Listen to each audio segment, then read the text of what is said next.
Chapter 25. I don't know which way is up or down. The light surrounds me inside and out. Red, orange, yellow, green, blue, violet. I'm floating in an ocean of colour. The light waves shimmering in perfect silence. My mind tries to make sense of what's happening to me. People who've nearly died say they go towards the light. Is this what death feels like? Am I still alive?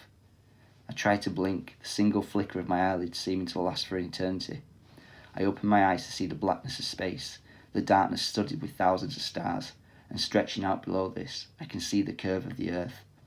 The green lights of the aurora are still dancing across the horizon, but it's the sight of the world spinning beneath it that takes my breath away.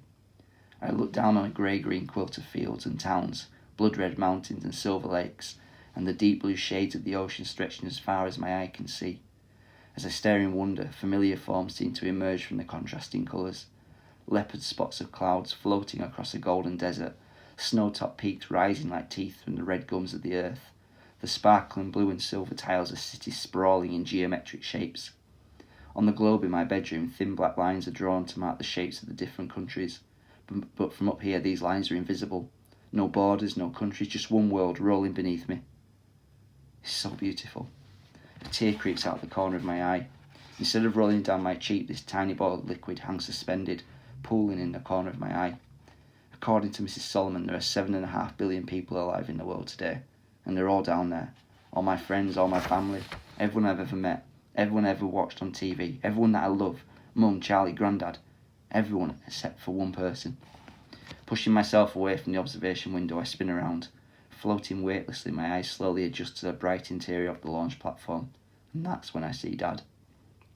He's standing in front of the light swarm delivery system, all of its drawers now fully loaded, except one. Resting in the palm of Dad's hand, I see the diamond shape of the final light swarm probe. Calling out his name, I push myself forward, soaring through empty air towards him. My mind whirls as my stomach flips, the sensation dizzying. I'm flying like a superhero. I'm going to save my Dad. I keep waiting for him to turn round, but Dad just stays frozen, motionless. The black hole thuds inside my chest. I reach out my hands to stop myself from flying straight past Dad, one hand still holding on to my mobile phone. Grabbing hold of the edge of the light swarm delivery system, I come to a stop with a sickening lurch, spinning round until I'm facing Dad. His head is bent over the light swarm probe, the expression on his face setting a picture of concentration as he prepares to slide the black chip into the nano spacecraft.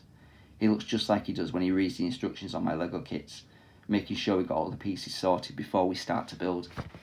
I brush the tear from my eye, this tiny ball of liquid floating free in front of me. Dad, I say again, waiting for him to lift his head and see me there. It's me, Jamie. I've come to take you home. My Dad's eyes stay fixed on the light swarm probe, his expression unchanged. I hold up my mobile phone, my hand glowing with the same golden light that spirals on the home screen. What's the matter with my Dad? I plead. Why can't he hear me? Buzz's voice hums in my ear. You are travelling at the speed of light, Buzz replies.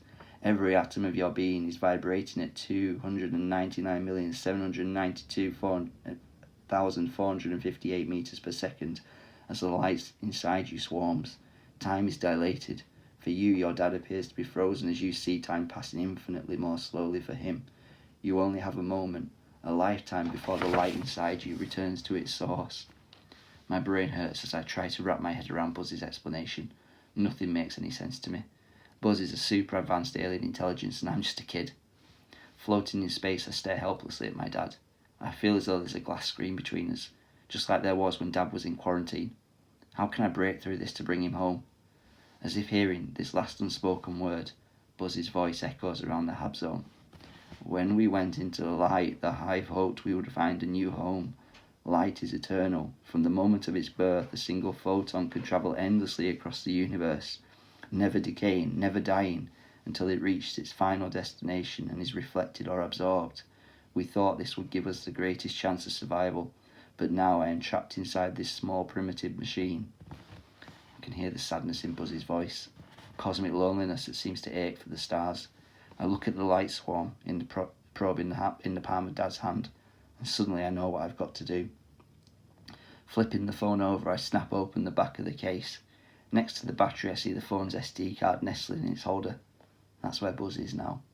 What are you doing? Buzz asks as I struggle to prise it out. Setting you free, I reply. The light swarm probes are being launched for Tau-Ceti, a star 12 light years away from Earth. If you hitch a ride, maybe you can find a new home there, a place for the hive to start again. A new home.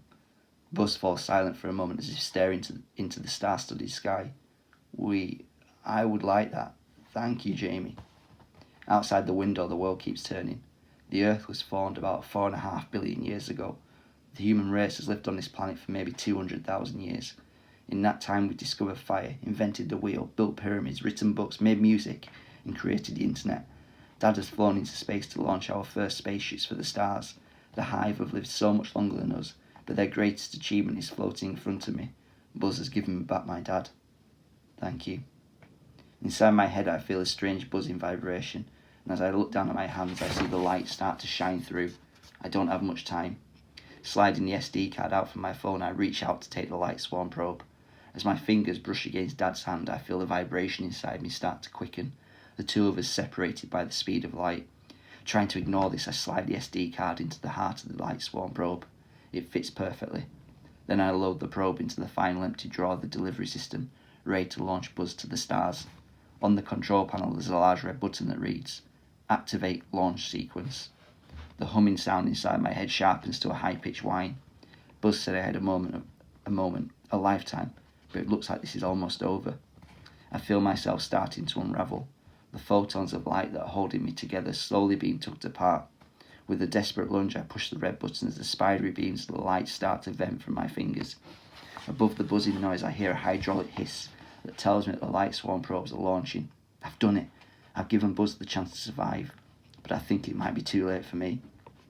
I'm falling to pieces, my body collapsing into light itself. There's only one person who can save me. Turning towards Dad, I wrap my arms around him, burying my face in the folds of his bulky spacesuit.